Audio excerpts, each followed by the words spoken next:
ఈరోజు ఒక అద్భుతమైన కథ గురించి తెలుసుకుందాం. అదే మహావీరుడైన ఆంజనేయస్వామి జననం, సాహసాలు, అంతులేని భక్తి. అసలు నిజమైన శక్తి అంటే ఏంటి? అది కేవలం ఖండబలమేనా, లేక అంతకు మించిన గొప్ప రహస్యం ఉందా? అపారమైన బలం, దానికి తోడు అనంతమైన భక్తి, ఈ రెండింటి కలయికే మన హనుమంతుడు.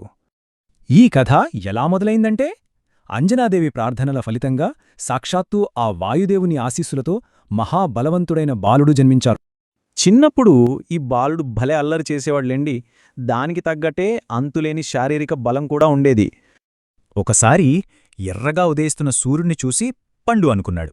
అంతే, పట్టుకుందామని ఏకంగా ఆకాశంలోకి ఎగిరిపోయాడు. ఈ సాహసం చూసి దేవతలే షాకయ్యారు. ఇంద్రుడు అడ్డుకున్నా సరే ఆ బాలుడికి బోలెడని దివ్య వరాలు ప్రసాదించారు. అయితే సీతమ్మ అన్వేషణలో శ్రీరాముడిని కలవడం ఆ మహావీరుడి జీవితాన్నే పూర్తిగా మార్చేసింది. అది ఒక పెద్ద టర్నింగ్ పాయింట్. సరిగ్గా ఆ క్షణమే ఆయనకున్న అపారమైన శక్తి మొత్తం రాముడిపై స్వచ్ఛమైన భక్తిగా మారిపోయింది. అద్భుతం కదూ! ఆ తర్వాత వరుసగా మహాసాహసాలు, అవలీలగా సముద్రాన్ని దాటడం, సీతమ్మను కలిసి రాముడి ఉంగరాన్ని ఇవ్వడం జరిగిపోయాయి. రాక్షసులు తోకకు నిప్పు పెడితే ఊరుకుంటాడా? అదే మంటతో మొత్తం లంకనే తగలబెట్టేసిన మైండ్ బ్లోయింగ్ సీనిది. ఆ తర్వాత రామ-రావణ యుద్ధం. ఆ యుద్ధంలో లక్ష్మణుడు తీవ్రంగా గాయపడి ప్రాణాపాయ స్థితిలో పడిపోయాడు. Tension peaks. ప్రాణాలు దక్కాలంటే వెంటనే సంజీవిని కావాలి.